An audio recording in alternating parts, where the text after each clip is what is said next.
चलिए, तो भगवत गीता की आज इस कक्षा में आप लोगों का सबका स्वागत है।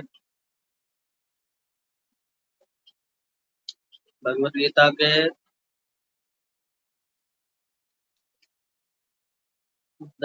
9 श्लोक पढ़ चुके हैं पहले अध्याय के, ठीक है ना। तो थोड़ा रिवीजन कर लेते हैं, पीछे से पढ़ लेते हैं। ओम श्री परमात्मने नमः। श्रीमद्भगवद्गीता अथ प्रथमोऽध्यायः। धृतराष्ट्र उवाच धर्मक्षेत्रे कुरुक्षेत्रे समवेतायुयुत्सवः मामकाः पाण्डवाश्चैव किमकुर्वत सञ्जय। दृष्ट्वा तु पाण्डवानेकं व्यूढं दुर्योधनस्तदा आचार्यमुपसंगम्य राजा वचनमब्रवीत्। यह संजय ने बोला था। पश्यैतां पाण्डुपुत्राणाम् आचार्यमहतीं च व्यूढां द्रुपदपुत्रेण तव शिष्येण धीमता। अत्र शूरा महेश्वासा भीमार्जुनसमायुधि युयुधानो विराटश्च द्रुपदश्च महारथः धृष्टकेतुश्चैकतानाकादिराजश्च वीर्यवान्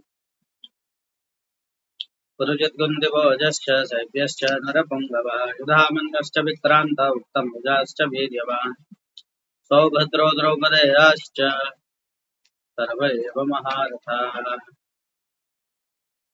भवान् भीष्मश्च अस्माकं तु वसिष्ठा ये तान्यबोधय द्विजोत्तमा नायका मम सैन्यस्य सत्यार्थं तान् ब्रवीमि।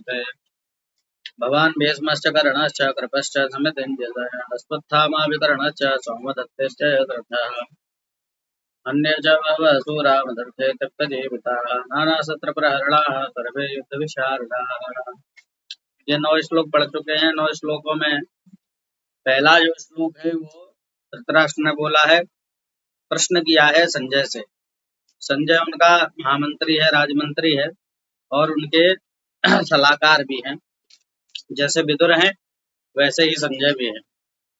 विदुर भी राजा को सलाह देते थे, यथा समय पर जो भी करणीय था वो उसके लिए बताते थे, और संजय भी उनके पास सलाह के रूप में ही वो वहाँ रहते थे। संजय को दिव्य दृष्टि दी थी व्यास जी ने महाभारत का युद्ध देखने के लिए। नेट नहीं चल रहा होगा, आप ऐसे सुन लो, आप तो सामने ही बैठे हो। तो व्यास जी ने दिव्य दृष्टि संजय को दी ताकि वो महाभारत का युद्ध देख सके और उनको पूरा हाल बता सके। अब अगर कोई कहे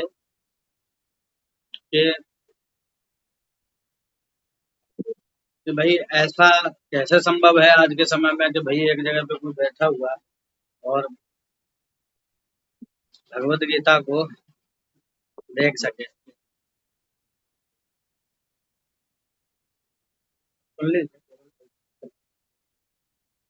तो कैसे संभव है, तो अभी कुछ समय पहले की बात है कि एक अमेरिका में एक व्यक्ति हुआ, उसका नाम तो मेरे को याद नहीं पर टैट करके कुछ था, ऐसा उसका नाम है। तो बहुत ज्यादा समय नहीं हुआ है, उसको ऐसा हुआ कि कुछ उसके जीवन में ऐसी घटना घटी कि उसको बहुत दूर का दिखने लग गया और वो बैठे बैठे बता देता था। तो उसके चित्र लिए गए, उसकी जो वो देखता था उसने बताया, वो चित्र लिए गए और पता किया गया, तो वो बात सही है। मतलब वो मीलों दूर देख सकता था। तो कोई ये कहे कि ये चीज कुछ बहुत बड़ी चीज है कि बैठे बैठे वो दूसरी जगहों पे देख सकता है कोई, तो ये, लेकिन पहले के समय में ये चीज बहुत आगे थी और दिमाग की या नेत्रों की कोई ऐसी प्रक्रिया थी जिसको जागृत कर दिया जाए तो आज भी हम वो चीज को देख सकते हैं। पर वो प्रकृति की। अच्छा, माइक ऑन है क्या किसी का? माइक जिनका भी ऑन है उनको बंद कर लीजिए, माइक तो ऑफ ही है, ठीक है ना। तो तात्पर्य क्या है कि दिव्य दृष्टि का तात्पर्य है कि आंखों की, नेत्रों की, दिमाग की और हृदय की वो आ, एक ऐसी व्यवस्था है, अगर उसको उस प्रकार से कर लिया जाए तो वो दिव्य दृष्टि आज भी आ सकती है। वो लेकिन प्रकृति की थोड़ा सा गड़बड़ी होने के कारण उसको वो दिखने लग गया था। और एक व्यक्ति और हुई थी, एक स्त्री थी, महिला थी, उसका एक्सीडेंट हुआ था। वो भी बाहर विदेश की थी। तो जैसे एक्सीडेंट हुआ तो उसके बाद उसको रेडियो की धुनी सुनाई पड़ती थी। तो अब जब रेडियो की धुनी सुनाई पड़ती है कहीं पे भी, क्योंकि रेडियो की फ्रीक्वेंसी तो बहुत ज्यादा है, हर जगह से आ रही है, तो वो परेशान हो गए। तो उसको जो है ऑपरेशन करना पड़ा डॉक्टरों को। तो कहने का तात्पर्य यह है कि ये दिव्य दृष्टि कोई बहुत बड़ी चीज नहीं थी पहले के समय में, वहां तक पहुंच चुके थे। और लेकिन हम लोग अब दूर हो गए हैं, और हो सकता है अमेरिका और रूस और इत्यादि देश वो इसमें आगे निकल जाएं, वो कुछ ऐसा यंत्र बना भी लें कि इससे दूर का देखा जा सके, है ना। तो वो हर व्यक्ति को देख सकते थे। तो वही है, संजय को ये प्रकट हुआ, संजय वहीं से देख करके उनको बता रहे हैं। तो पहला श्लोक धृतराष्ट्र ने बोला है, उससे प्रश्न किया है संजय से। संजय अब बताते हुए कहता है कि जो युद्ध में, युद्ध के समय जब स्थित हुए तो इधर पांडव खड़े हैं, इधर कौरव खड़े हैं। और कौरवों में आपका दुर्योधन उठ करके गया है और द्रोणाचार्य के पास गया है। द्रोणाचार्य कौन है? उनके गुरु। द्रोणाचार्य उनके गुरु हैं, आचार्य हैं। तो उनके पास जाकर के उनको कुछ आदेश देने की कोशिश कर रहा है, या उनको समझा रहा है कि भाई ऐसा है कि देखिए सामने बड़े बड़े युद्ध महे महारथी खड़े हुए हैं। कैमरा ऑफ कर लीजिए, है ना। तो महारथी खड़े हुए हैं, और बड़े बड़े महारथी। तो अब इसमें उसने नाम भी गिना दिए, अत्र शूरा महेश्वासा भीमार्जुन समायुधि। कह रहा है कि भीम और अर्जुन के समान ही इसमें बहुत सारे योद्धा हैं, और हमारी तरफ से भी मेरे लिए तिक्त प्राणा है, तिक्त जीविता है, जिन्होंने मेरे लिए प्राणों की लिए देने के लिए आए हैं, जो मतलब मेरी तरफ युद्ध करते हुए प्राणों की भी जो है परवाह नहीं कर रहे हैं, ऐसे ऐसे वीर मेरी तरफ भी हैं। ठीक है ना। तो उन्होंने भी अपने तरफ के नामों को गिनाया है। कह रहे हैं भगवान भीष्मश्च कर्णश्च, भगवान मतलब आप, भीष्म, कर्ण, कृपा, कृपाचार्य, और अश्वत्थामा, विकर्ण, सोमदत्त, जयद्रथ, जयद्रथ, और अन्य च बहवः मदर्थे त्यक्त जीविता। तो कल मैंने बताया था कि मदर्थे त्यक्त जीविता, मतलब सरस्वती उसके मुंह पर बैठ गई और वो उसको यही कहलवाने की कोशिश कर दी कि मदर्थे त्यक्त जीविता, जैसे कि वो प्राण न्यौछावर करने के लिए ही आए हुए हैं। उसने ये नहीं कहा कि ये मेरे लिए जीतने की योग्यता रखते हैं, उसने कहा कि मेरे लिए त्यक्त प्राणा है, त्यक्त जीविता है, मतलब जिन्होंने प्राणों की आशा त्याग दी है, ऐसे जो है समर विजयी वहां पर आए हुए हैं। मतलब वो पहले से ही मारे जा चुके हैं, कहने का तात्पर्य ये है। पर दुर्योधन को इसमें पता नहीं चला कि उसने क्या बोल दिया। अब आगे का श्लोक बता रहे हैं,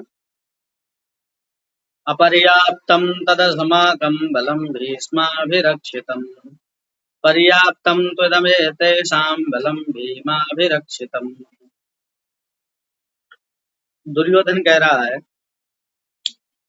कि भीष्म अभिरक्षितम, भीष्माभिरक्षितम, मतलब सामने की जो सेना आप देख रहे हो, ये भीष्म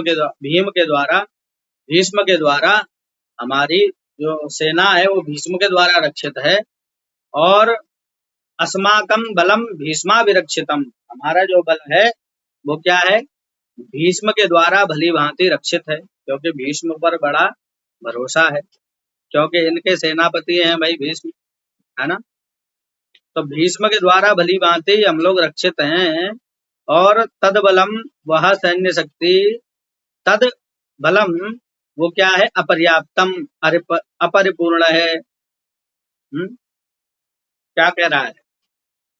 अभी इसका भावार्थ देखेंगे, अपरिपूर्ण का क्या मतलब है। और भीमाभिरक्षितम, भीमाभिरक्षितम, भीम के द्वारा सुरक्षित, एतेषाम, इन पांडवों की, इदम बलम, यह सैन्य शक्ति, तो किंतु पर्याप्तम, परिपूर्ण है। अपनी सेना को अपर्याप्त बता रहा है और पांडवों की सेना को पर्याप्त बता रहा है। इसका क्या तात्पर्य है? कह रहा है कि भीम के द्वारा रक्षित हमारा सैन्य बल अपर्याप्त है, किंतु दूसरी ओर भीम के द्वारा संरक्षित पांडवों का सैन्य बल पर्याप्त है। यहाँ अपर्याप्तम का तात्पर्य है अपरिपूर्ण से है। इसका अर्थ यह है कि कौरवगण पांडवों से युद्ध करने में असमर्थ हैं। भीष्माभिरक्षितम, अति सूक्ष्म बुद्धि तथा शस्त्र शास्त्र में प्रवीण भीष्म पितामह द्वारा संरक्षित होने पर भी वह सैन्य बल अपर्याप्त है, क्योंकि भीष्म उभय पक्षपाती हैं। उसको पता है कि हमारी जो सेना है उसमें अगर भीष्म है तो फिर भी हमारा जो है बल अपर्याप्त है पांडवों के प्रति, क्योंकि उसको पता है कि भीष्म जो है उभय पक्षपाती का तात्पर्य है कि वो रहते तो हमारी तरफ हैं, लेकिन उनका जो मन है वो पांडवों की तरफ रहता है, इसलिए उसको शंका है, इसलिए उसने कहा है। और पर्याप्तम भीमाविरक्षितम, किंतु पांडवों की यह सेना स्थूल बुद्धि युक्त अर्थात शस्त्र शस्त्रादि में अपटु भीम द्वारा भी रक्षित होने पर पर्याप्त है, पूर्ण है। भाई भीम में बल अधिक है, परंतु इतना बड़ा बहुत बड़ा योद्धा नहीं है तो वो भीष्म को भी पराजित कर सके, लेकिन फिर भी भीम द्वारा रक्षित वो सेना परिपूर्ण लग रही है। क्यों? क्योंकि यहाँ पर जो भीष्म है वो उभय पक्षपाती हैं, इसलिए वो शंका व्यक्त कर रहा है। भीम के रक्षित होने पर भी पर्याप्त पूर्ण है, अर्थात हमारे साथ युद्ध करने में सक्षम है। उपरोक्त वाक्यों के द्वारा हम यही निर्दिष्ट होता है कि दुर्योधन अंतःकरण से भयभीत है। अब और बता रहे हैं कि भीष्म पितामह अद्वितीय वीर है। भीष्म पितामह क्या है? अद्वितीय वीर है, उनके ऐसा कोई नहीं, इच्छा मृत्यु का वरदान है, जब तक इच्छा नहीं होगी मरेंगे भी नहीं, और अपराजय है, इन्हें कुछ जीत भी नहीं सकता। तो दुर्योधन के पक्ष से लड़ने पर भी पांडवों के प्रति इनका पूर्ण स्नेह है, ये पांडवों का भी विनाश नहीं चाहते। उभय पक्षी होने के नाते इनके द्वारा परिचालित सेना युद्ध में दक्षता का परिचय नहीं दे सकेगी। भाई जब किसी का मन दोनों तरफ होए, मान लो दो नाव चल रही है और दोनों में पैर रख रखा है किसी व्यक्ति ने, तो भैया वो जो नाव को तो इधर उधर करेगा ही, वो खुद को भी मुसीबत में डाल लेगा। तो ऐसे ही भीष्म जी की भी स्थिति बनी हुई है, इसलिए पूर्ण मनोयोग से वो कभी युद्ध नहीं कर पाए, है ना। तो भीष्म भी अपनी पूर्ण शक्ति का उपयोग पांडवों के विरुद्ध नहीं कर सकते।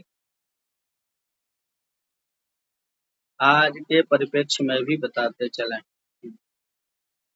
आज के परिप्रेक्ष्य में क्या बताना है? हाँ आज ठीक है, उसका भावार्थ हम बताएंगे, ठीक है ना। तो अतः इनके द्वारा परिचालित सैन्य शक्ति को अपर्याप्त कहा गया है। दूसरी ओर भीम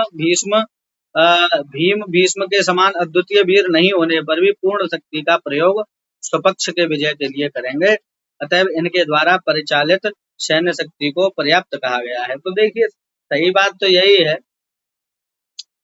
कि ये जो बात इसने कही है दुर्योधन ने, बड़ी सटीक कही है, क्योंकि अच्छे व्यक्ति का यदि कहीं फंस जाए बुरे लोगों में तो वो भी कभी कभी मोहित हो जाता है, वो अपने अच्छाई को ढंग से प्रदर्शित भी नहीं कर पाता है ना। जब चारों तरफ से बुरे व्यक्ति उसको घेर लेवे तो कभी कभी भैया सत्य भी परेशान हो जाता है। इसलिए कभी कभी भगवान को भी छोड़ करके युद्ध भागना पड़ता है ना। और कभी कभी हम लोग भी अपने आप ने देखा होगा कि कभी कभी ऐसी सिचुएशन आती है कि उसको हैंडल करना बड़ा मुश्किल हो जाता है। तो ऐसे में द्वंद की स्थिति बन जाती है कि गलत करें या सही करें, किसके साथ देवें। तो ऐसे स्थिति बड़ी भयानक होती है, बड़ी इसलिए भीष्म से सीखना चाहिए कि भीष्म जैसे दोनों पचड़ों में पड़ करके और अपनी छवि खराब कर बैठे, धर्म के साथ होते हुए भी वो अधर्म के साथ लड़ बैठे। क्यों? क्योंकि उनको गद्दी से प्रेम था। गद्दी का जो राजा होगा केवल वो उसी के पक्ष में बोलते थे, और यही उन्होंने सबसे बड़ी गलती कर दी, क्योंकि गद्दी का मोह नहीं होना चाहिए। उस पर जो व्यक्ति बैठा है वो सही है या गलत है, इस बात का निर्णय होने के बाद उसका साथ देना चाहिए। हम भी जैसे हमारे घर में भी हमारे आसपास अगर कोई व्यक्ति ऐसा है, यदि आपको पता है कि वो ठीक है या गलत है, असत्य के मार्ग में है, तो हमें उसका साथ नहीं देना चाहिए, तत्काल उसका साथ छोड़ना चाहिए। पहले उसको समझाना बुझाना चाहिए, अगर ना माने तो फिर अपनी रक्षा के लिए कम से कम, ताकि आप भी लपेटे में ना हो, तो उसका त्याग करना चाहिए। लेकिन भीष्म जी ने ऐसा नहीं किया और वो अधर्म की तरफ से युद्ध करने बैठ गए। तो आज वही कह रहा है कि भाई भीष्म है तो हमारी तरफ, लेकिन ध्यान उस तरफ है। तो भैया इनसे हम जो है बड़े ही असंतुष्ट हैं। तो द्रोणाचार्य को यही वो बता रहा है, ठीक है ना। तो ये हम लोगों को भी अपने जीवन में देखना चाहिए। और उधर आप देखिए दूसरे पक्ष की बात करते हैं, पांडवों की तरफ भीम है। भीम बहुत बड़े, कोई भीष्म से बड़े तो योद्धा नहीं है। योद्धा तो हैं, ऐसी बात नहीं है, बड़े बलवान हैं। 10,000 हाथियों का बल लेकर लौटे थे, जब वो उनको विष दे दिया गया था तो नीचे नदी में चले गए थे, तो 10,000 हाथियों का बल लेकर लौटे थे। तो कहने का तात्पर्य ये है कि जब भगवान की शरण में यदि आ जाते हो, तो आप में यदि कुछ कमी भी है, कुछ दोष भी हैं, हाँ, तो वो भी शोभायमान हो जाते हैं। वो भी जो है, जैसे कहते हैं ना कि भैया कि गेहूं के संग घुन भी पिस जाए महाराज। तो वही बात है कि आपके अंदर एक गुण की वजह से आप भगवान की तरफ आ गए, तो आपके जो दोस्त हैं वो भी सब जो है आटे में मिल गए, तो वो आटा बन के खप जाते हैं। समझे कि नहीं, घुन को भी आदमी खा जाता है। कब खा जाता है? जब वो पिस जाता है, तो पता ही नहीं चलती। समझे कि नहीं? तो ऐसे ही दोस्त भी पिस जाएंगे यदि भगवान की तरफ आ जाओगे। और कोई महापुरुष कहते थे कि पाप करने की इतनी क्षमता नहीं है किसी, पाप करने की। अब ये बात बताई नहीं जाती है संतों द्वारा, क्यों? नहीं तो पाप करने में प्रवृत्त हो जाएगा इसलिए। लेकिन फिर भी हम बता दे रहे हैं आप लोगों को, ये गूढ़ बात है कि एक श्लोक आता है, नामनेस्ति यावती शक्ति, नामनेस्ति यावती शक्ति पाप निर्हरणम हरेः तावत कर्तुम न शक्नोति पातकम पातकी जनैः। भगवान के नाम उच्चारण करने में इतनी ताकत है कि किसी पापी व्यक्ति की इतनी सामर्थ्य नहीं कि जीवन में वो पाप कर ले। मतलब कोई पापी इतना पाप नहीं कर सकता है जीवन भर, अनंत जन्मों तक इतना पाप नहीं कर पाएगा जितना भगवान के नाम में एक बार नाम उच्चारण कर ले, उसमें पाप हरने की जितनी शक्ति है। समझे कि नहीं? और भक्ति पूर्वक जो नाम लिया जाता है, और श्रद्धा पूर्वक जो नाम लिया जाता है, भाव पूर्वक जो नाम लिया जाता है, कामना पूर्वक जो नाम लिया जाता है, कामना रहित निष्काम होकर के जो नाम लिया जाता है, वो अकिंचना भक्ति के अंतर्गत आकर के उस नाम में इतनी शक्ति हो जाती है कि आप अनंत जन्मों तक पाप करते रहो, लेकिन उस नाम के बराबर का पुण्य आप अर्जित नहीं करते। मतलब उतना पाप नहीं कर सकते जितना उस नाम का पुण्य हो गया। तभी तो प्रहलाद जी कहने लगे असुर पुत्रों से कि हे असुर पुत्रो, हे असुरो, कि यस्यास्ति भक्तिर भगवत्य किंचना। अब मैं एक व्यक्ति से बात कर रहा था तो उसके अंदर बड़े ही गुण आ गए, मतलब भक्ति प्रवेश करते ही बड़ा ही चेहरा खिल उठा, सब कुछ अच्छा हो रहा है और बड़ा इंटेलिजेंट वो हो गया। तो कह रहा है क्यों हुआ? बोले पता नहीं, जब से नाम जपने लगे हैं, भगवान में मन लगने लगा है, तब से एकदम आनंद में जीवन सा हो रहा है। बोले अच्छा, बोले कैसे? तो हमने बताया कि भाई कि यस्यास्ति भक्तिर भगवत्य किंचना सर्वहि गुणैस्तत्र समासते सुराः हराव भक्तस्य कुतो महद्गुणा मनोरथेनासति धावतो। भाई अरे, जिसमें भगवान की जरा सी भी अकिंचना भक्ति आ गई। अकिंचना का तात्पर्य है न किंचित वांछती, कोई वंचना ही नहीं है, कोई इच्छा ही भगवान से मांगने का कभी जिसके अंदर भाव ही नहीं उठता है कि इनसे मांगू। हाँ, तो ऐसी जो भक्ति, उन पर पूर्ण विश्वास हो जाए कि भगवान सर्व रूप में सर्वत्र व्याप्त हैं और वही सबका भरण पोषण सुख दुख देने वाले वही है, मान अपमान भी देने वाले वही है। जब ये पूर्ण विश्वास हो जाता है तो अकिंचना भक्ति होने लगती है। प्रेम में उद्गायति कचित कभी गाने लगता है जोर जोर से, कभी चिल्लाने लगता है, कभी चीखने लगता है, कभी कंठ गदगद हो जाता है, अश्रु बहने लगते हैं और अपने शरीर का भान नहीं रहता है। जब ऐसी स्थिति होने लगती है संकीर्तन इत्यादि में, नामोच्चारण में, तब किंचना भक्ति के अंतर्गत प्रेम भाव युक्त जो भक्ति हो जाती है, तब क्या होता है? बोले सर्वहि गुणैः तत्र समासते सुरा। बोले सारे गुणों के द्वारा उसको घेर लिया जाता है, सभी गुण आ करके उसमें विराजमान होने लगते हैं। बोले महाराज इस शरीर में तो हम रहें, इसकी चेतना में, इसकी बुद्धि में, इसके शरीर में हम वास करना चाहते हैं, तो सब गुण आ जाते हैं। और केवल गुण नहीं आते, उन गुणों के देवता भी आ जाते हैं। गुणों के देवता कैसे? जैसे बल के देवता हैं इंद्र, भुजाओं के देवता है, भुजाओं में ऐसी सामर्थ्य आ जाएगी है, जो हाथ लगा देगा वही कार्य अच्छे से हो जाएगा। आंखों में दिव्य शक्ति सूर्य की आ जाएगी, सूर्य अपने आप आकर के उसको प्रकाश में सबको ज्ञानमयी दृष्टि से देखेगा। बुद्धि में सरस्वती आ जाएगी, जिह्वा पे सरस्वती, बुद्धि में आ, मति देवी के रूप में भगवती ही साक्षात उसके अंदर विराजमान हो जाएगी। हृदय में ठाकुर जी प्रकट हो जाएंगे, उसके अंदर सब कुछ प्रकट हो जाएगा। केवल ऐसा नहीं गुण ही आएंगे, गुणों के जो देवता हैं वो भी सब उसमें विराजमान हो जाते हैं। बोले अच्छा, बोले भक्ति प्राप्त होने पर ये होता है। बोले अच्छा, और जिन्हों नहीं प्राप्त होती है, बोले उनका क्या होता है, वो भी बता रहे हैं। बोले हराव भक्त से कुतो महद गुण। बोले जो हरि के अभक्त हैं, जिनका मन ही नहीं लगता है, हरि की चर्चा से दूर भगने की कोशिश करते हैं, और जो अभक्त हैं या भगवान का नाम आलस में लेते हैं या भगवान का नाम अपराध करते हैं, वो लोगों का क्या होता है? बोले वो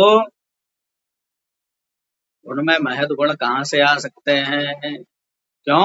बोले मनोरथ है ना सती धावत। उनका मनोरथ तो दूर ही भग रहा है, बाहर भग रहा है।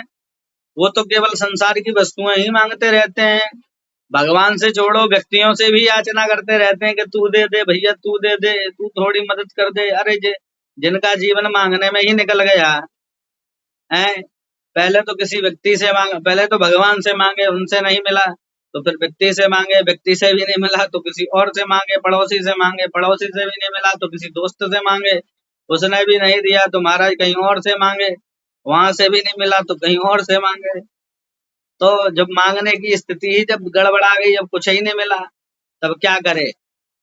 तो ऐसे व्यक्ति का क्या है, मनोरथ बाहर है, क्योंकि उसको भगवान में पूर्ण विश्वास ही नहीं हुआ। अब जिसको विश्वास ही नहीं हुआ तो उसमें गुण भी कहाँ से आएंगे, और जिसमें गुण नहीं आएंगे तो भैया बुद्धि भी कहाँ से आएगी। अब बुद्धि नहीं आएगी तो महाराज उसका समय भी कैसे ठीक हो सकता है? इसलिए भगवान की भक्ति जिसमें आने लगती है, तो भीष्म सब कुछ होते हुए भी, महान उसमें पराक्रम होते हुए भी असत्य की पाली में जा गिरा। इसलिए उनके जितने भी अच्छे गुण थे वो भी दुर्गुणों में परिणत हो गए। और भीम में कितने भी दुर्गुण होंगे, वो क्रोधी था, है हठी था, लेकिन फिर भी भगवान की ओर था, इसलिए उस सत्य की ओर से लड़ा तो उसका हठ और बल भी भक्ति में परिणत हो गया। तो वह आता है ना सुभाषितम में कि गुणा गुणज्ञेषु गुणा भवन्ति ते निर्गुणम प्राप्य भवन्ति दोषाः।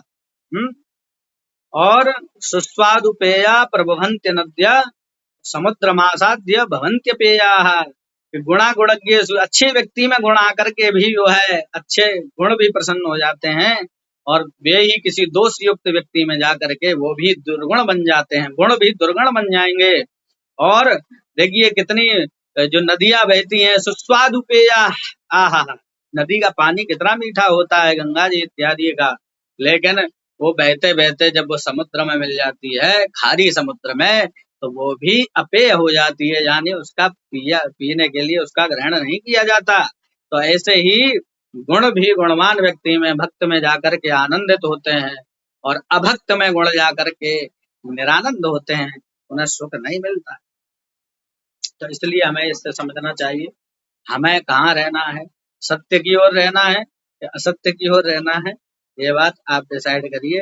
क्योंकि बहुत से ऐसे लोग होंगे जो आपको भड़काने की कोशिश करेंगे, अच्छे मार्ग से पथभ्रष्ट को करने की कोशिश करेंगे।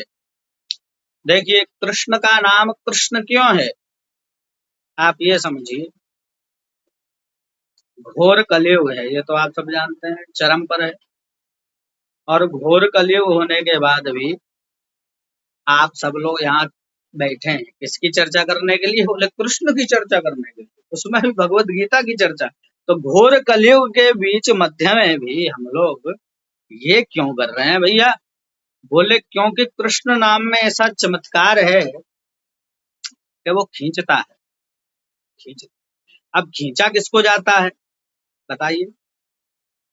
खींचा किसको जाता है भाई? जो स्वयं आना चाहे उसको थोड़े खींचा जाता है? अब कोई स्वयं आना चाह रहा है तो उसको तो हाथ पकड़िए, संग में चल देगा तुम्हारे। अब जिसको खींचना पड़े, इसका तात्पर्य क्या है कि उसको खींचने वाला कोई और है, या तो कोई और उसको खींच रहा है, या फिर वो स्वयं आना नहीं चाह रहा है, वो डटा हुआ है, एक जगह खड़ा हुआ है या दूसरी ओर जाने की कोशिश कर रहा है और आप उसको हाथ पकड़ कर खींच रहे हो।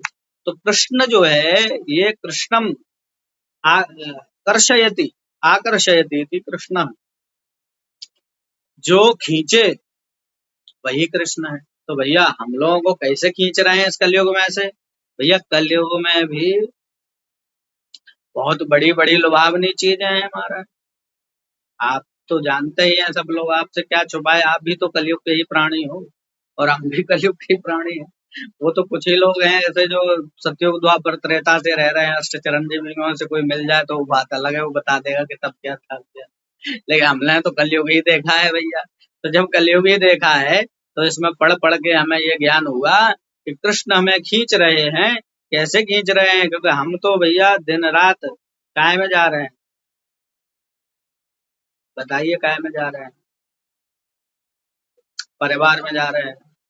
परिवार में जाना बुरी बात नहीं है, पर अति लिप्त हो जाना, अपने अच्छे कार्यों को छोड़ करके पर्याप्त परिवार में लिप्त हो जाना और उनके साथ हंसी ठिठोली करना, मजाक करना, बस इसी में समय गुजार देना, ये उसकी तरफ आकर्षित होना है, जाना है।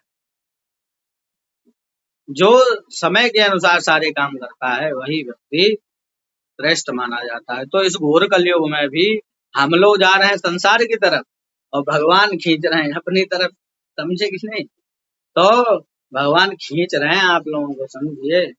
हम कहते रहते हैं, ऐसे नहीं कहते हैं आपसे कि आइए आइए आइए, तो ये आइए आइए क्या है? ये आइए का मतलब है कि वो कह रहे हैं कि आइए, थोड़ा इधर भी ध्यान दे लीजिए, आधा एक घंटा भैया हमें भी इधर भी दे दीजिए। हमको क्या दोगे? भगवान की चर्चा को दे दीजिए, है ना? तो यही खींचना है। तो इसलिए गुणों को दुर्गुण मत बनने दो। आप में अंदर बड़ा ही सुंदर गुण आया है कि भगवान की भक्ति को आपने चुना है कि भाई हम ये समय भगवान की भक्ति के लिए निर्धारित करते हैं। जब ऐसा मन में संकल्प कर लिए हो तो डगमगाते क्यों हो भाई? हम्म? एक दिन हमने क्या क्लास जो है ढील दी कि आप तो जो है अगले दिन कोई आने को तैयार ही नहीं हुआ। 10 मिनट 15 मिनट हम वेट करते रहे। तो बात ये नहीं है कि आपकी कोई कमी है या ये है, प्रवृत्ति ऐसी है कि बलात् वो खींचती है, इसलिए हमको भी खींचना है। सोचिए, विचार करिए थोड़ा सा, तो उस समय को आप लोग व्यर्थ ना गंवाइए और कोशिश करिए आने की। और तभी तो भगवान खींच रहे हैं और हम खींच नहीं रहे, अपना हाथ पकड़ के दूसरी ओर ले जा रहे हैं। उसको समझना चाहिए। तो भीम कहाँ आ गया? भगवान की पाली में। और भीष्म चला गया दुर्योधन की पाली में। समझ गए? अब आगे का श्लोक पढ़ते हैं 11वां। अजनेषु च सर्वेषु यथा भागमवस्थिताः भीष्ममेवाभिरक्षन्तु भवन्तः सर्व एव हि। अयने भवन्तः कह रहा है, द्रोणाचार्य से कह रहा है कि आप भवन्तः, आप लोग, सर्व एव हि, सभी लोग, सर्वेषु अयनेषु च, सभी प्रवेश द्वारों पर, यथा भागम, अपने अपने स्थान पर, अवस्थिताः, अवस्थित होकर के, स्थित होकर के, भीष्म एव अभिरक्षन्तु, भीष्म की ही रक्षा करें। क्योंकि भैया सेनापति है कौन? सेनापति भीष्म है, वही दिशा निर्देश कर रहे हैं सबका। और यदि वही उन्हीं को कुछ हो गया तो भैया सेनापति इसका चला गया तो सेना का आधा मनोबल तो वैसे गिर गया। तो इसलिए वो कह रहा है द्रोणाचार्य जी से कह रहा है कि आप सब लोग इसलिए कि हमारे जो भीष्म है उनका जो है रक्षा करिए। क्यों? क्योंकि वही हमारे इसके सेना के सेनापति भी हैं, और हमारी सेना उनके रहते हुए मैं मानता हूँ कि बलवती है, लेकिन फिर भी जो है अपर्याप्त है पांडवों की सेना के प्रति, क्योंकि वहां जो है भीम है, और भीम जो है उभय पक्षपाती नहीं है, वो खुद स्वयं के पक्ष में लड़ रहा है, और भीष्म जो है वह पक्षपाती होने से कमजोर हो चुके हैं। इसलिए आप सभी उनकी रक्षा, उनके स्थान पर सभी लोग सेना के जो द्वार बने हुए हैं, प्रवेश द्वार, क्योंकि भाई प्रवेश द्वार से शत्रु घुस सकता है, इसलिए उसी प्रवेश द्वारों पर आप पैनी निगाह रखिए ताकि कोई घुस ना पावे, और वहां से भीष्म की ही आप रक्षा करिए, ऐसा बोला।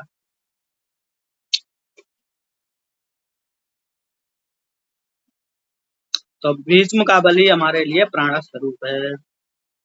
तस्य संजनयन् हर्षं गुरु वृद्धः पितामहः सिंहनादं विनद्योच्चैः शंखं दद्मौ प्रतापवान। और इतना कहा, और प्रतापवान बड़े बड़े कुरुवृद्ध कुरुकुल में ज्येष्ठ पितामह भीष्म तस्य हर्षम दुर्योधन के हृदय में आनंद संजनयन उत्पन्न करते हुए उच्च स्वर से सिंहनाद करके विनद्य सिंह की भांति गर्जन करके शंखम दधमऊ, उन्होंने शंख बजा दिया। जब इतनी बात सुनी, अब भीष्म को लगा कि यार ये तो थोड़ा सा डाउट कर रहे हैं मुझ पर, तो उसने सिंहनाद किया मारा और अपना शंख उठाया, और भीष्म ने शंखनाद कर दिया, बहुत जोर से शंख बजा दिया है।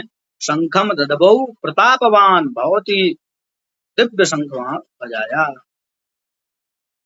इसके बाद बड़े बड़े प्रतापी कुरुश्रेष्ठ पितामह भीष्म ने दुर्योधन के हृदय में आनंद उत्पादन करते हुए सिंह की भांति गर्जन करते उच्च स्वर से शंखनाद कर दिया।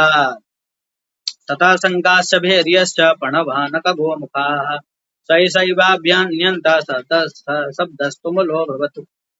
ततः तदनंतर शंखाः, शंख और भेदियः नगाड़े, प्रणव, आनक, गोमुखा, ढोल, मृदंग और रणसिंगादि बाजे सहसा अचानक ही अभ्यहन्यंत बजने से सशब्द व शब्द तुमलः अभवत, अति भयंकर हुआ। वहां जैसे ही शंख बजा, अब उसको थोड़ा सा दिमाग में अपने वहां युद्ध की भूमि में ले जाइए। जैसे ही शंख बजा, तो शंख बजने के बाद क्या क्या बजा? बोले नगाड़े, ढोल, मृदंग और रणसिंह आदि अनेक प्रकार के वाद्य यंत्र अचानक ही एक साथ बजे उठे, जिससे अति प्रचंड ध्वनि उत्पन्न हो गई पूरे कुरुक्षेत्र में। फिर क्या हुआ?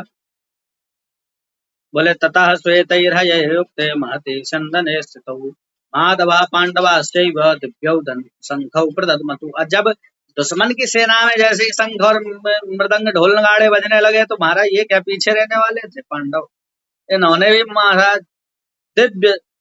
इसके बाद श्वेतैर्हयैर्युक्ते, श्वेत घोड़ों से युक्त महती चंदन उत्तम रथ पर स्थित बैठे हुए माधव, पांडवाच, श्री कृष्ण और अर्जुन ने दिव्य शंखौ प्रदद्मतु, दोनों ने शंख बजाए। बढ़िया श्वेत घोड़ों से युक्त वो रथ था, सुंदर दिव्य रथ था अर्जुन का, और उस पर बैठे हुए कौन? कृष्ण और अर्जुन, इन दोनों ने भी महाशंख फूंक दिया महाराज। अब कौन सा शंख बजाया? भगवान के शंख का भी नाम यहाँ बता रहे हैं कि पांचजन्यम ऋषिकेशो देवदत्तम धनंजयः पौंड्रम ददमौ महाशंखम भीमकर्मा वृकोदरः।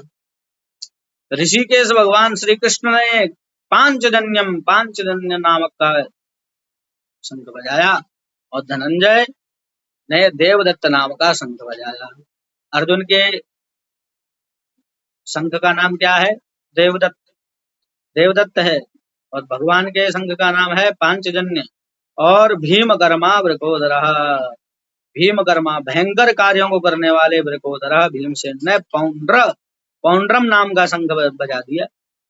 पौंड्रम ददबौ महाशंखम भीमकर्मा वृकोदरः, भीम नाम है और भीम ही कर्म है उनसे। भीम मतलब बोले भयंकर कार्यों को करने वाले, जो कोई ना कर पाए वो भीम कर देते हैं, तो वही वृकोदर है। ठीक है, तो उसने कौन सा बजाया? पौंड्रम नाम का शंख था, जो भीम ने बजाया, पांचजन्य भगवान ने बजाया, और देवदत्त नाम का अर्जुन ने बजाया। श्री कृष्ण ने गुरु गृह में अपनी शिक्षा समाप्त करने के बाद गुरु दंपत्ति से गुरु दक्षिणा ग्रहण करने के लिए अनुरोध किया था। ये संघ उनको कहाँ से प्राप्त हुआ, उसके लिए बता रहे हैं कि पांचजन्य संघ कहाँ से प्राप्त हुआ। तो जब श्री कृष्ण सांदीपनी आश्रम उज्जैनी नगरी में जब पढ़ने गए थे, तो वहां से जब गुरु जी से शिक्षा पूरी हो गई, तो उसके बाद बोले कि भाई गुरु दक्षिणा हम देना चाहते हैं, बताइए क्या दें। तो उन्होंने कहा हमारा तो पुत्र जो है चला गया है। उन्हें पता था कि ये भगवान है, ये हमारे पुत्र को ला सकते हैं। तो उन्होंने क्या किया, बोले हमारा पुत्र ला के दे दो, क्योंकि गुरु माता जो है वो बड़ी भावुक हो गई, रोने लगी, क्योंकि कृष्ण जो है पुत्रवत ही वहां रहते थे। अब वो जब जाने लगे तो उन्हें अपने पुत्र की याद आ गई। उन्होंने कहा वो तो, बोले क्या हुआ, बोले उन्होंने गुरु दक्षिणा के रूप में समुद्र में डूबकर शरीर छोड़ने वाले अपने पुत्र को जीवित रूप में लाने का आदेश दिया। उसके पुत्र को उठा के ले गया था, है ना, शंखासुर उसका नाम था। तो श्री कृष्ण ने समुद्र के अधिष्ठात्री देवता वरुण से अनुसंधान पाकर समुद्र में रहने वाले पांचजन्य नाम के असुर को मारा। वही पांचजन्य नाम का असुर था, और जिसने गुरुपुत्र को निगल लिया था, किंतु गुरुपुत्र उसके पेट में प्राप्त नहीं हुआ। श्री कृष्ण वहां से महाकालपुरी में उपस्थित होकर वहां से गुरुपुत्र को लाने उसे दक्षिणा के रूप में गुरुदेव को प्रदान किया। श्री कृष्ण ने पांचजन्य के बाह्य अंग को ही अपने पांचजन्य संघ के रूप में ग्रहण कर लिया। पुत्र तो मिला नहीं वहां पे, लेकिन शंख मिल गया उनको, उसको मार दिया, उसको ले आए। ठीक है, तो गुरुपुत्र कहाँ मिला, यमराज के पास। तो यमराज के पास तो भगवान श्री कृष्ण और बलराम गए थे यमराज के पास, और वहां जाकर के गुरुपुत्र में हानितम, यम को आदेश दिया, अरे गुरुपुत्र को लेके आइए। यम घबरा गया, बोले क्या हुआ प्रभु, बोले मेरा गुरुपुत्र है यहाँ, उसको लेके आओ। तो वो तुरंत उनको जीवात्मा ला के दी और पुत्र रूप में उनको सौंप दिया। ठीक है, अब इसके बाद में और बता रहे हैं कि और किसने कौन सा शंख बजाया। बोले अनंत विजयम राजा कुंती पुत्रो युधिष्ठिरः नकुलासा देवश्च सुघोषमणि पुष्पकौ। कुंती पुत्र राजा युधिष्ठिर ने कौन सा बजाया, बोले अनंत विजयम, अनंत विजय नाम का शंख बजाया। युधिष्ठिर का शंख का क्या नाम था, अनंत विजय। अच्छा, भीम के शंख का क्या नाम है, कमेंट बॉक्स में मेरे को बताइए जल्दी से, मैं देखता हूँ किस किस को सुना है, अच्छे से सुन रहे हो कि बस केवल टाइम पास कर रहे हो भैया, ठीक है ना। तो कुंती पुत्र युधिष्ठिर ने कौन सा शंख बजाया, बोले अनंत विजय नाम का शंख बजाया। और नकुला, अगर ये कठिन लग रहा हो तो यही बता दो अर्जुन ने कौन सा शंख बजाया था, और भगवान के शंख का भी नाम बता दीजिए, चलो ठीक है। तो कुंती पुत्र युधिष्ठिर ने कौन सा बजाया, बोले अनंत विजय नाम का शंख बजाया। और नकुला सहदेवश्च, नकुल और सहदेव ने सुघोष और मणि पुष्पकौ, नकुल ने बजाया सुघोष नाम का, और सहदेव ने बजाया मणि पुष्पक नाम का शंख बजाया। अब आगे कह रहे हैं देवदत्त अर्जुन, वाह वाह, बहुत बढ़िया बहुत बढ़िया। गोपाल जी ने उत्तर दिया है, गोपाल भैया ने, कि अर्जुन ने देवदत्त नाम का बजाया है। आनंदी जी बताइए भगवान ने कौन सा शंख बजाया है, तो बोला अर्जुन ने देवदत्त और प्रभु ने पंचगनय नहीं है, वो थोड़ा पांचजन्य है, वो लिखने में थोड़ा गड़बड़ हो गया। चलिए बढ़िया, हाँ बहुत बढ़िया, सुन रहे हैं इसका मतलब। और भीम ने कौन सा बजाया, कोई बता सकता है, कोई है सूरमा इसमें। काश्यश्च परमेश्वास शिखंडी च महारथः दृष्टद्युम्नो विराटश्च सात्यकिश्चापराजितः द्रुपदो द्रौपदेयाश्च सर्वतः पृथ्वीपते सौभद्रश्च महाबाहो शंखान् दद्मो पृथक् पृथक्। थोड़ा कॉपी पेन लेके बैठा करेंगे ना तो आपको ये दिक्कतें नहीं हुआ करेंगे, फटाक से अपनी डायरी में लिख लिया, है ना, कुछ तो ज्ञान मिलता ही है, थोड़ा बहुत तो हम बता ही देते हैं, बाकी गीता का ज्ञान तो अनमोल है। पृथ्वी पते कह रहे हैं कि हे पृथ्वी पते, हे धृतराष्ट्र, संजय क्या कह रहे हैं धृतराष्ट्र को, पांचजन्य भगवान ने, हाँ बहुत बढ़िया। धरणी पते, इस परम ईश्वास महाधनुर्धारी काश्य, काशीराज और महारथ शिखंडी ने धृष्टद्युम्न विराट अपराजित अजित सात्यकी द्रुपद द्रौपदेया द्रौपदी के पुत्रों, महाबाहु सौभद्र, महाबाहु अभिमन्यु, सर्व पृथक पृथक सभी ने अलग अलग शंखों को धर्मों शंखों को बजाया। सभी योद्धाओं ने अपना अपना अलग अलग शंख बजाया। सबके नाम ये नहीं गिनाए हैं, केवल पांडवों के गिना दिए हैं और भगवान का शंख का नाम बता दिया है। ठीक है, तो यहाँ कह रहे हैं कि पांचजन्यादय शंखादीनाम नामानि अपराजितः केनापि पराजेतुम् अशक्यत्वात् अथवा चापेन धनुषा राजितः प्रदीप्तः। अपराजित सात्यकिश्चा पराजितः, अपराजित कहने का तात्पर्य है कि अपराजितः केनापि पराजेतुम् अशक्यत्वात्, किसी के द्वारा भी पराजित ना होवे वही अपराजित है ना। अथवा चापेन धनुषा राजितः प्रदीप्तः, अथवा चापेन धनुषा मतलब धनुष के द्वारा जो प्रदीप्त हो गए वही अपराजित है ना। सघोषो धार्तराष्ट्राणां हृदयानि व्यधारयत्, नभश्च पृथिवीं चैव तुमुलो व्यनुनादयन्। सह तुमुलः घोषः, उस तुमुल शब्द ने नभः च पृथ्वी एव च आकाश और पृथ्वी को भी अभी अनुनादयन प्रतिध्वनित करते हुए धातराष्ट्राणाम धृतराष्ट्र पुत्रों के हृदयानि व्यदारयत्, हृदयों को विदारण कर दिया, विदीर्ण कर दिया। शुरुआत कहाँ से हुई? भीष्म से हुई, शंख के बजाने की। लेकिन जैसे ही भीष्म का शंखनाद सुना इधर से भगवान श्री कृष्ण और अर्जुन ने भी विजय शंख फूंक दिया। बोले तुम क्या शंख बजाते हो? बोले नाद अब हम करेंगे। हैं? महाराज ऐसे ऐसे शंख बजाए और एक ने नहीं बजाए, भगवान और अर्जुन ने तो एक साथ बजा दिए। और उनकी ध्वनि सुन करके भीम ने भी बजा दिया महाराज पौंड्रम नाम का शंख। भीम ने बजा दिया पौंड्रम नाम का शंख। तो अनंत विजयम राजा अनंत विजय नाम का युधिष्ठिर ने बजा दिया, और सुघोष नकुल ने बजा दिया, सहदेव ने बजा दिया मणिपुष्पक नाम का शंख। और इतने शंख सुन करके महाराज और भी जितने योद्धा थे बड़े बड़े, उन सब ने भी शंख बजाने चालू कर दिया। और जैसे ही यह शंख ध्वनि हुई तो क्या हुआ? बोले धार्तराष्ट्राणाम हृदयानि व्यदारयत्। धार्तराष्ट्र यानी धृतराष्ट्र के पुत्र जो थे 100 कौरव और भी जितने शत्रु राजा थे सबके हृदय कांपने लगे महाराज, विदीर्ण हो गए। बोले अरे ये क्या हुआ? तो कहते हैं ना कि एक कदम शत्रु चले तो एक कदम ऐसा 10 कदम जो है आगे बढ़े हैं। कोई थप्पड़ मारे तो महाराज ऐसा मुक्का मसक के रखो कि दोबारा हिम्मत ही ना होवे उसकी कुछ कहने की, समझे कि नहीं? तो वही यहाँ पे किया। उन शंखों की प्रचंड ध्वनि से आकाश और पृथ्वी को प्रतिध्वनित करते हुए धारदास से पुत्रों के हृदयों को विदीर्ण कर दिया। अत्र अथ व्यवस्थितान् दृष्ट्वा धातराष्ट्रान् कपिध्वजः प्रवृत्ते शस्त्र संपाते धनुरुद्यम्य पांडवः ऋषिकेशं तदा वाक्यम् इदमाह महीपते। महीपते बार बार देखिए संजय क्या कह रहे हैं। अभी पिछले श्लोक में ही कहा है धृतराष्ट्र को हे पृथ्वी पते, क्या कह रहे हैं? हे पृथ्वी पते। जैसे कोई किसी को चिढ़ा रहा हो, अंतिम बार कह रहा हो हे पृथ्वी पते, हे मही पते। फिर अब मही मही माने पृथ्वी, फिर दूसरे श्लोक में कह रहा है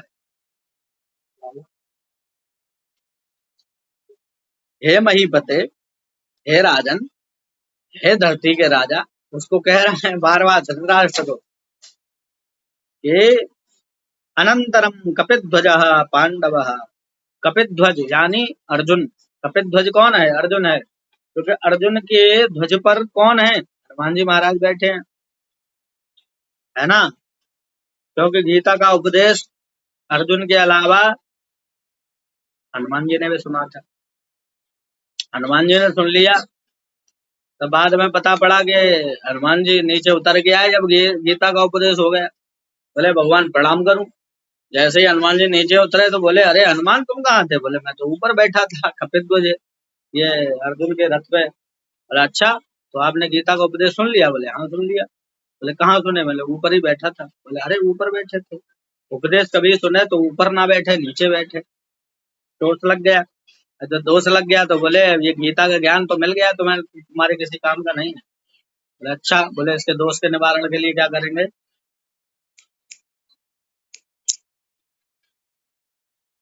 आवाज जाती है, ब्लूटूथ लगा लो हमारा। तो क्या तात्पर्य है? क्या करे? अब दोष लग गया। तो गीता पर उन्होंने फिर भाष्य लिखा, एक पिशाच भाष्य के नाम से प्रसिद्ध है, जो हनुमान जी ने गीता जी पे टीका लिखी है।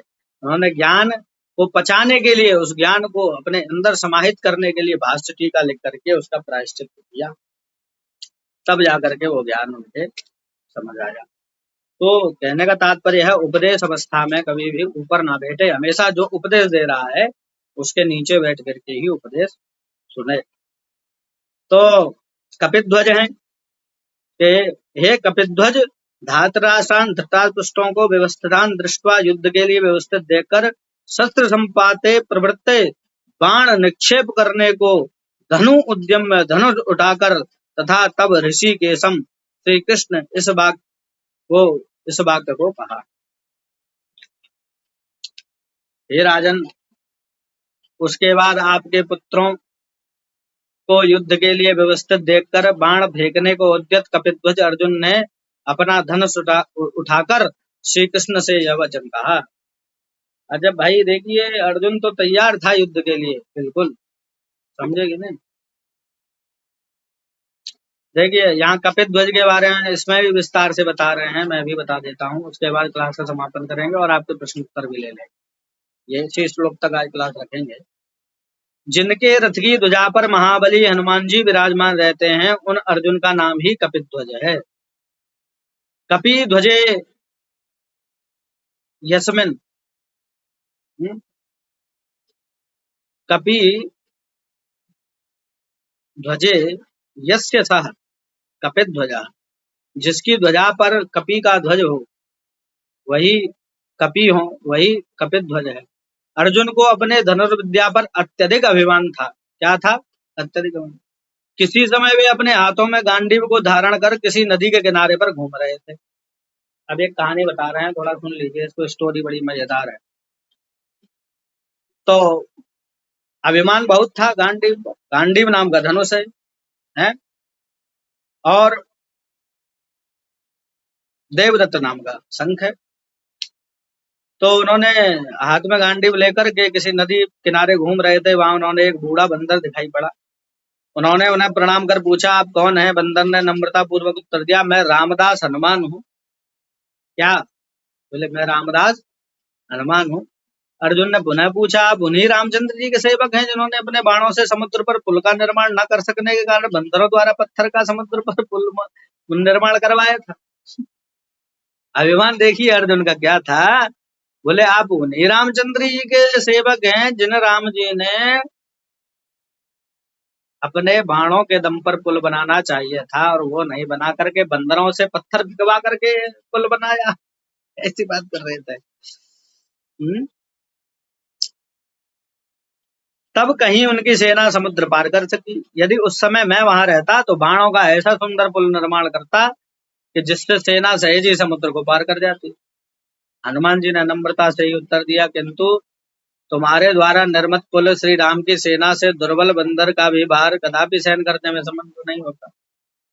वो कह रहे, तो हनुमान जी ने उत्तर दिया, बोले ठीक है, तुम जो बात कह रहे हो बात समझ आ रही है, पर तुम जो पुल निर्माण करते हैं ना, उसका हमारा एक छोटा सा भी बंदर उस पर चढ़ता तो वो उसका वजन सहन नहीं कर पाता। अच्छा। हनुमान जी ने नम्रता से ही उत्तर दिया।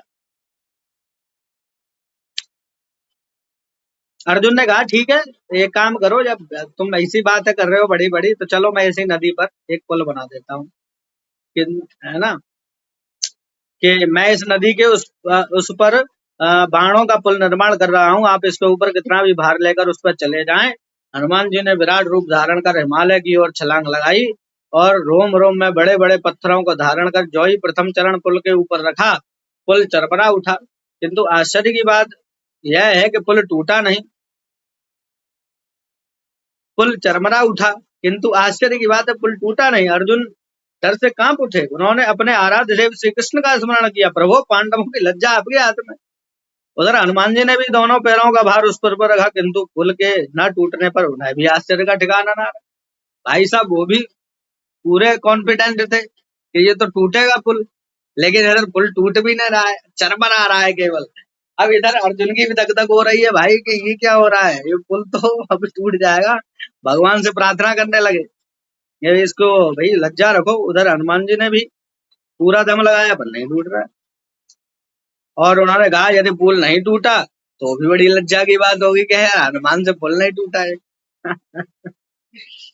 तो उन्होंने भी अपने मन ही मन जो है श्री रामचंद्र जी का स्मरण किया। इधर कृष्ण भगवान का वो स्मरण कर रहे हैं, इधर वो राम जी का कर रहे हैं। अब ये दोनों को आपस में भिड़वाएंगे क्या भैया। अब वहां क्या हुआ है, इतने में ही उनकी दृष्टि पुल के नीचे जल पर पड़ी। वहां उन्होंने जल नहीं वरन रक्त की धारा को प्रभावित होते देखा। तत्क्षणात उतर कर उन्होंने पुल के नीचे झांका। अरे यह क्या, यह तो मेरे इष्ट देव स्वयं रामचंद्र अपनी पीठ लगाकर पुल की रक्षा कर रहे हैं। आहा। तत्क्षण वे श्री रामचंद्र के चरणों में प्रणत हुए। अर्जुन ने उनको श्री राम के रूप में नहीं बल्कि श्री कृष्ण के रूप में देखा और दोनों ही मस्तक हो गए। हनुमान जी ने देखा कि राम जी उसको संभाल रहे हैं पुल को। और अर्जुन ने उनको कृष्ण के रूप में देखा कि संभाल रहे हैं पुल को। इष्ट देव ने कहा, उनके इष्ट देव ने कहा, मेरे दोनों ही स्वरूप में मेरे कुछ अंतर नहीं है। मैं कृष्ण ही मर्यादा स्थापन के रूप में राम हूँ और लीला पुरुषोत्तम के रूप में अखिल रसामृत मूर्ति श्री कृष्ण हूँ। आज से तुम मेरे दोनों ही सेवक मित्र बन जाओ। उन्होंने हनुमान को आदेश दिया कि तुम आगामी महाभारत के युद्ध में अर्जुन की ध्वजा पर विराजमान होकर रहकर अर्जुन की सब प्रकार से रक्षा करना। श्री भगवान के इस आदेशानुसार ही हनुमान जी महाभारत युद्ध में अर्जुन की ध्वजा पर विराजमान रहते थे, इसलिए अर्जुन का एक नाम कपिध्वज भी है। इसलिए हनुमान जी महाराज की जय। तो आज हम लोग पढ़ चुके हैं 20 श्लोक तक। 20 श्लोक तक हम लोग पढ़ लिए हैं, और आपके कोई क्वेश्चन हो तो वो कर लीजिए। अभी आपके धैर्य को नमन, बड़े प्रेम पूर्वक आपने श्रवण किया। किसी को कोई शंका हुई हो इसमें से जो कुछ बताया तो वो पूछ सकते हैं।